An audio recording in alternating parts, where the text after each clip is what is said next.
Hello and welcome back to the Arcane Forge and to the Drawtober challenge. My name's Josh and today we are going to embark on day 9 of this 31-day challenge to draw every single day during the month of October. And I'm using sort of non-digital means. I'm using inks and pens and pencils and paper and all that good old-fashioned stuff.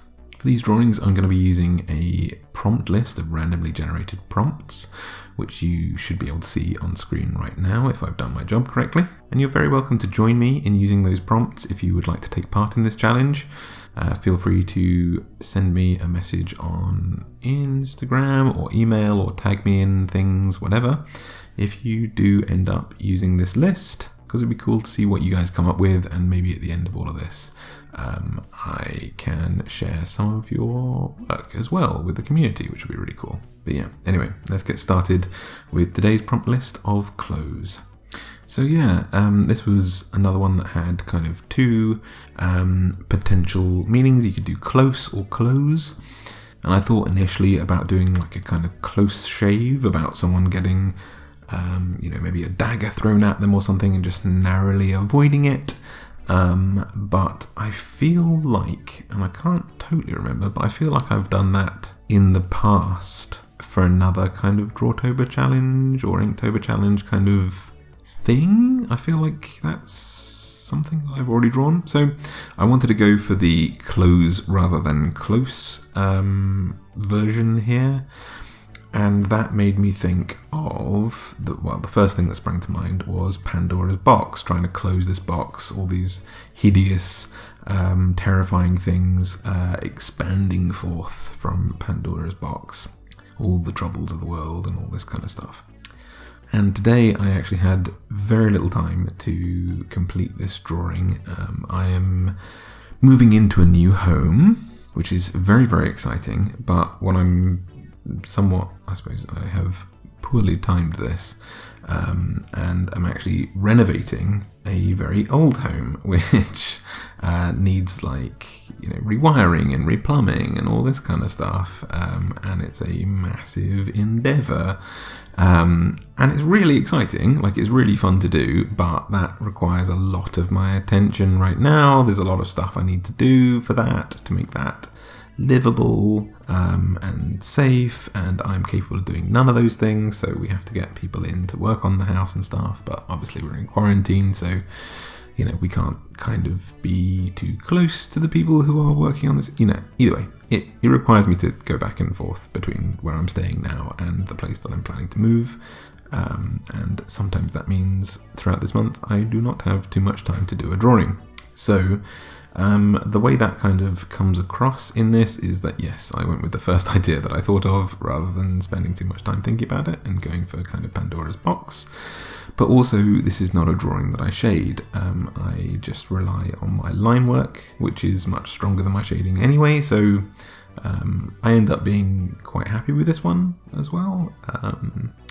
I was initially going to do sort of like eyes and teeth and all these kind of horrifying tentacles and eldritch abnormalities and all this kind of stuff spewing out of this marble-like kind of box's opening / mouth.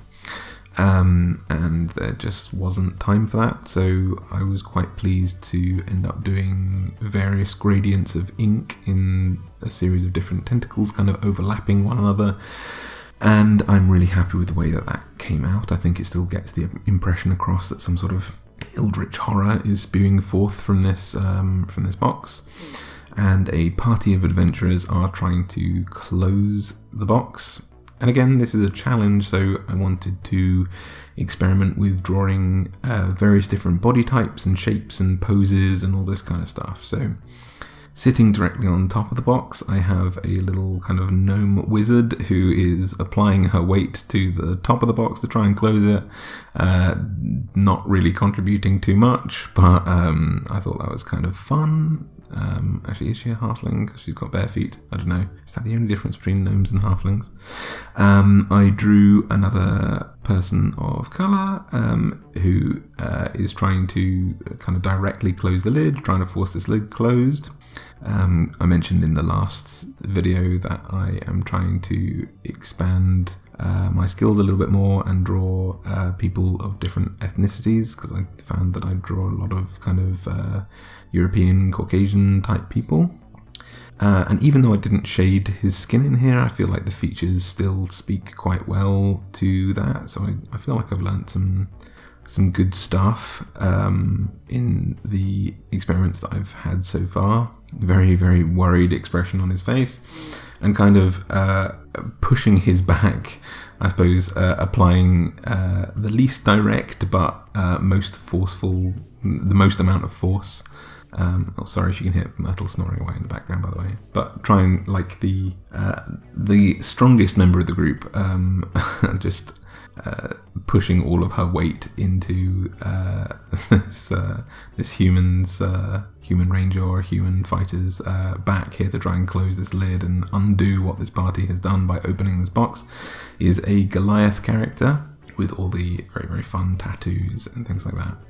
Her face ended up being quite cartoony, which is not my favourite, but the other characters are kind of cartoony as well, slightly less so much. I think it's because of the mouth, maybe, or the nose. I don't know.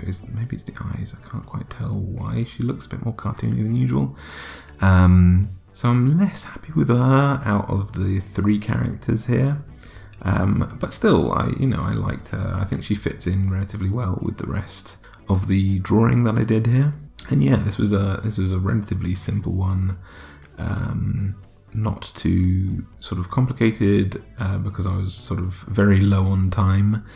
But overall, I'm quite pleased with this, and I think if I'm running low on time for these drawings in future, relying solely on my artwork, relying solely on my line work rather, is something that I can be pretty pleased with, because again, this is a challenge where you just draw whatever you've got time for in that day. It's one prompt a day, and you draw what you can with what time you have available, and the time I had available today was what I managed here. A couple hours, I don't know exactly how long, so yeah, we'll see. But yeah, let me know if you enjoyed this as well. It's slightly less detailed than my usual work, but as I say, I think the line work stands out really well, and I liked it a lot. So yeah, I hope you're having a good Drawtober. I hope you're having a good October if you're not drawing along. But if you are, make sure to let me know what you guys are coming up with and what you did for this prompt as well. I'd love to see some of your artwork and hopefully share it with the community at some point. But yeah, I hope you have a fantastic rest of your day, and I'll look forward to seeing you tomorrow for day 10, goodness me, of Drawtober, and the word launch. So yeah, have a good day, bye.